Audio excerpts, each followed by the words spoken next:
if they are separate beings that have power over you, but only because you give it away. Only because you're waiting for your life to change. If only they would change this, then I could be happy, then I could have what I want. So stop waiting. When we all as a collective stop waiting, the government disappears. Disappears completely. Doesn't mean there won't be any councils or stuff like that, but it will be completely different. It will be like a bunch of wise men representing humanity, but completely transparently so, as actual representations of the collective consciousness, not separated, not segregated, no secrets. Secrets, I completely agree with the government. Secrets have to be kept from the public, not ultimately, obviously. But why? Because you're not ready. You're not ready. You're not fucking ready. Again, sorry for the language today, but I'm passionate. You're not ready, okay? Yes, ultimately you are, but you're still taking on the sheep mentality. So secrets will vibrationally, since the universe is an exact match to us as a collective as well, and you as an individual, because you choose the collective you're in because of the individual that you are. As long as you give away your power, as long as you feel like a victim, as long as you feel like you have no control of your life, you will always, out of your own energy, generate the exact reflection of that externalized. And then you go and blame the externalization, which is your own creation and your own choice, but you forgot that it was. So you're not ready to hear the secrets, clearly because they're not disclosed fully yet. It's happening slowly, gradually, and more rapidly. So there will be a completely transparent governmental idea until even that is no longer really necessary, and even that starts to change. But only as a reflection of your readiness to embrace things you did not know existed before. And embody that and integrate that in a powerful way instead of a more scary way and a more victimizing way. There's lots of things they could disclose to you that you are not ready for. In that sense, I agree with those secrets. But only because they are an exact reflection of you, and it should inspire you to raise your level of frequency, your consciousness. Take responsibility for who you are. Feel that you are in control. Know that you are creator of your universe. And then, there's no need for secrets. But then, you are ready. Does that answer your question? Great. Or something? Yeah, please help me start Victims Anonymous. Awesome. I think this might be this is a good first step. Awesome. Who's next?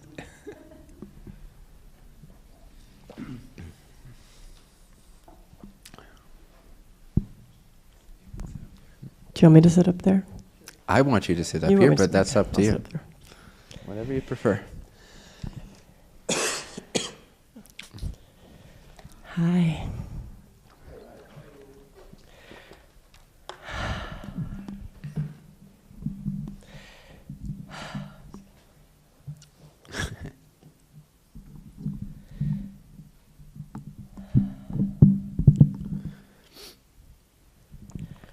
Being here is making my heart beat.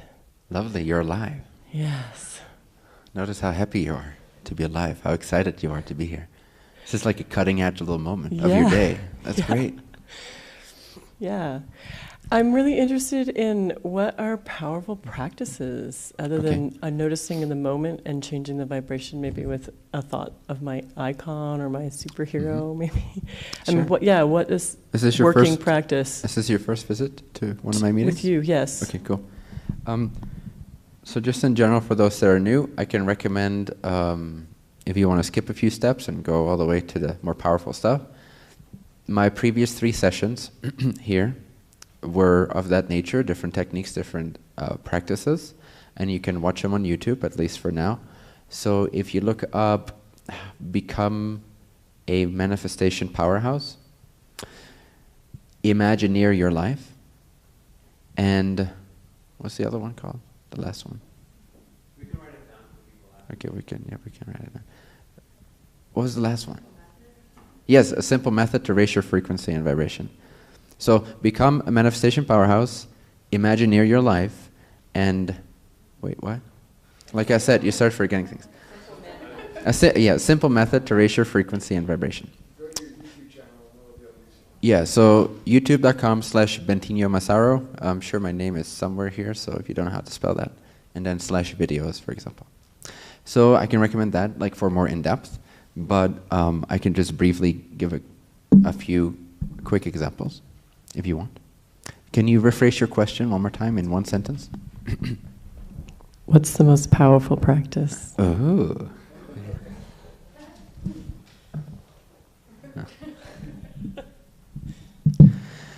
The most powerful practice is out of reach for most people. So, but I will share it. And it is to know that it is done.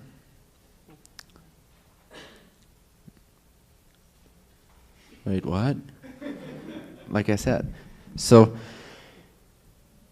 to know that it is done. But you see, before we know something, when we know something, it's fact, it's a reality, that becomes our universe. So as soon as there's total knowingness, it will be reflected in your behavior, in your belief system, in your energy field, in your personality, in your actions, in your physical, circumstantial reality, in your finances, in your relationship, everywhere.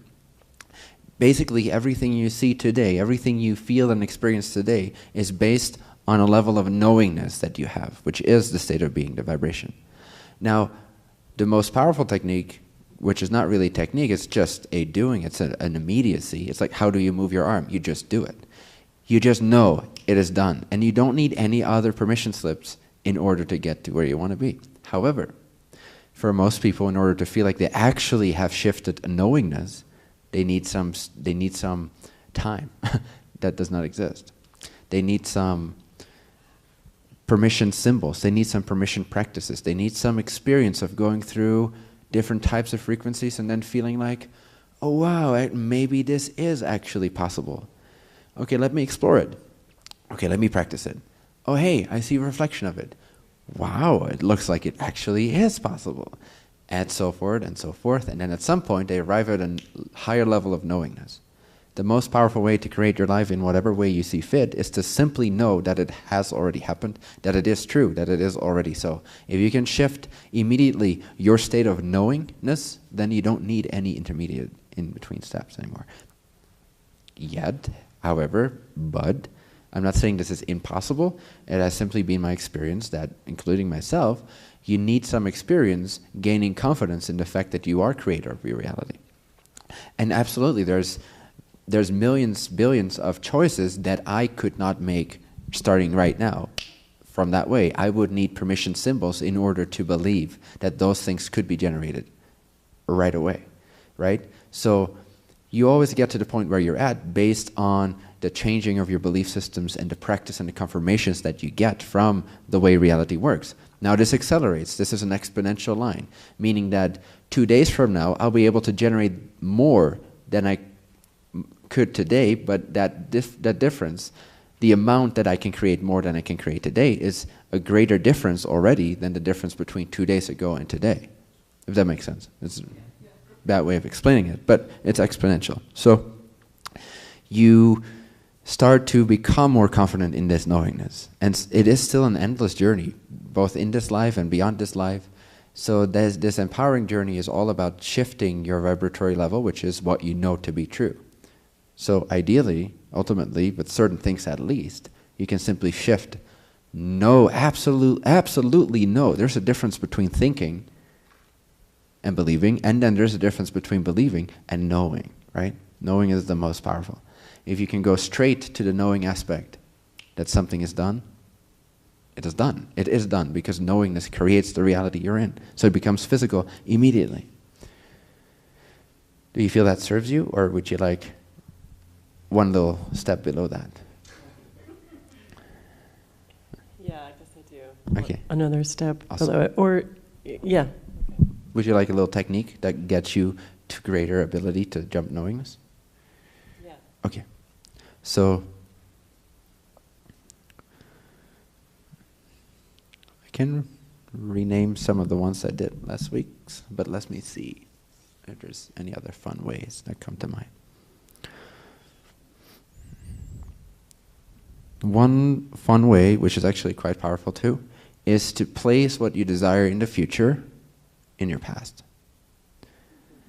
So imagine something that resonates for you, that you desire. And instead of creating this distance between now and then, which then creates the sense of lack, which then creates the feeling of lack then generates the lack of that reality, because what you're putting out is not, I have this, or I am this, but I don't have this, and I'm not this.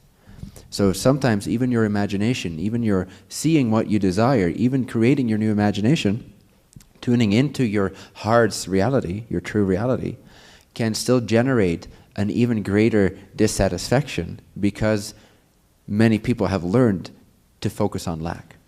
So one very crucial aspect is to diminish how much you focus on lack and start focusing on abundance, regardless of how real or delusional that may seem to you. You got to focus on the abundance of every moment. If you do that, you'll accelerate. So that's one technique. But specifically in terms of visualization technique, you can then take that very thing that you imagine is not yet here and place it in your past. Imagine what it was like when it happened 10 days ago. It felt so good when it happened 10 days ago. And just completely embody that imagination. This way you're actually accelerating the downloading of that parallel reality frequency into your present frequency output. And when your present frequency output reflects that new imagination, your reality will have to mirror that. So actually feel what it was like 10 days ago to have that revelatory moment. Wasn't that awesome? See the details, like how people responded, and actually place it in a real-time event in your past. Just alter some of your past. You can actually change your past because you just chose one image in that moment. You might as well have chosen this image in the past, 10 days ago. So place your future in your past. Caution, this might change your desires very quickly because you start achieving them very fast.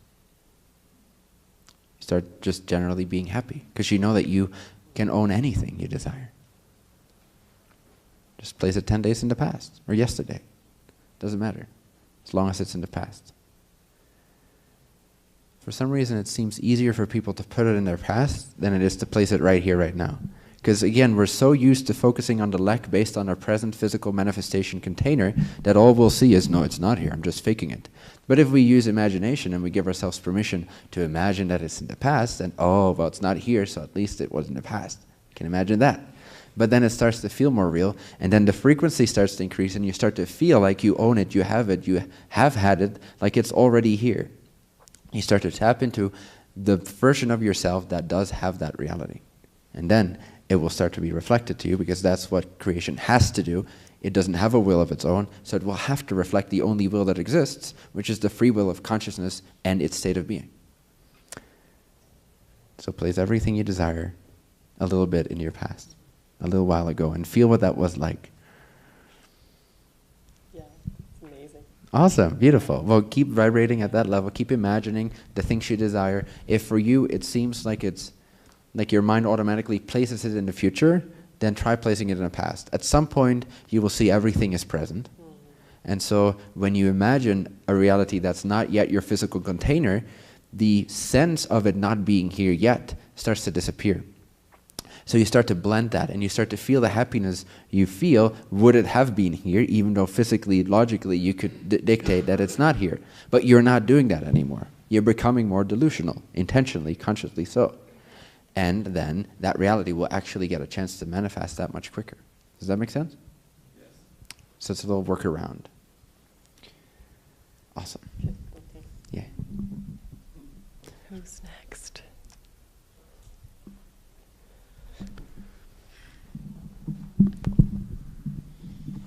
So in general, I would suggest, as a very general method, see it, feel it, be it. You imagine what it is you desire, you imagine the version of yourself, you imagine the state of being you desire, and all the symbols that come with that, whether that's mundane, like a car, and a house, and money, the ability to do what you want to do whenever you want to do it, a piece of land, the partner that you're with, having a baby. Well, careful with that one. But anything that symbolizes your joy, your true self, your true happiness, the true vessel of creation that you are, the true means of expressing yourself, see it until you start to feel it, which is, the seeing is where your consciousness still feels like it's in this reality. But then it tunes into an alternate parallel reality which coexists within this